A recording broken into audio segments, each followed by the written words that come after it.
أعوذ بالله من الشيطان الرجيم بسم الله الرحمن الرحيم أفتطمعون أن يؤمنوا لكم وقد كان فريق منهم يسمعون كلام الله ثم يحرفونه من بعد ما عقلوه وهم يعلمون۔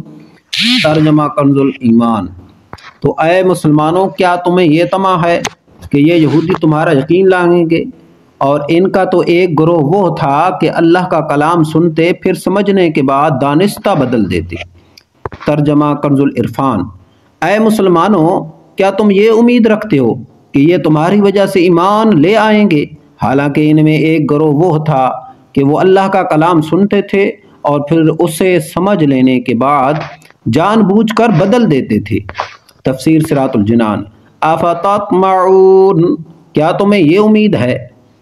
انصار صحابہ کرام رضی اللہ تعالی عنہم کو اس بات کی بہت حرص تھی کہ یہودی اسلام قبول کر لیں، کیونکہ وہ یہودیوں کے حلیف تھے اور ان کے پڑوسی بھی تھے۔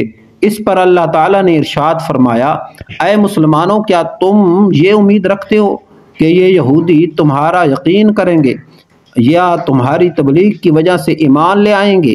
حالانکہ ان میں ایک گروہ وہ تھا جو صرف علماء پر مشتمل تھا اور وہ اللہ تعالیٰ کا کلام یعنی تورات سنتے تھے اور پھر اسے سمجھ لینے کے بعد جان بوجھ کر بدل دیتے تھے۔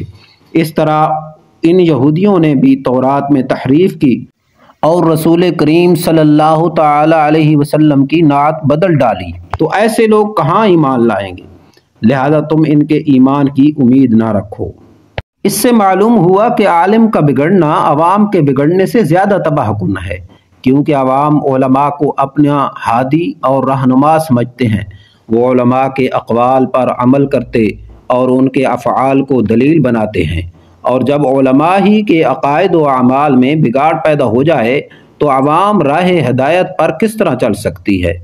اور کئی جگہ پر شاید یہ عالم کہلانے والوں کی بدعملی کا نتیجہ ہے کہ آج لوگ دیندار طبقے سے متنفر ہو رہے ہیں اور ان کے خلاف اپنی زبانیں طعن دراز کر رہے ہیں۔ اعلیٰ حضرت امام احمد رضا خان رحمۃ اللہ علیہ نے فرمایا، ائمہ دین فرماتے ہیں، اے گروہ علماء، اگر تم مستحبات چھوڑ کر مباحات کی طرف جھکو گے تو عوام مکروہات پر گریں گے، اگر تم مکروہ کرو گے تو عوام حرام میں پڑیں گے، اگر تم حرام کے مرتکب ہوگے تو عوام کفر میں مبتلا ہوں گے۔ یہ ارشاد نقل کرنے کے بعد فرمایا، بھائیو للہ اپنے اوپر رحم کرو، اور اپنے اوپر رحم نہ کرو تو امت محمد صلی اللہ تعالی علیہ وسلم پر رحم کرو۔ چرواہے کہلاتے ہو، بھیڑیے نہ بنو۔ فتاوی رضویہ۔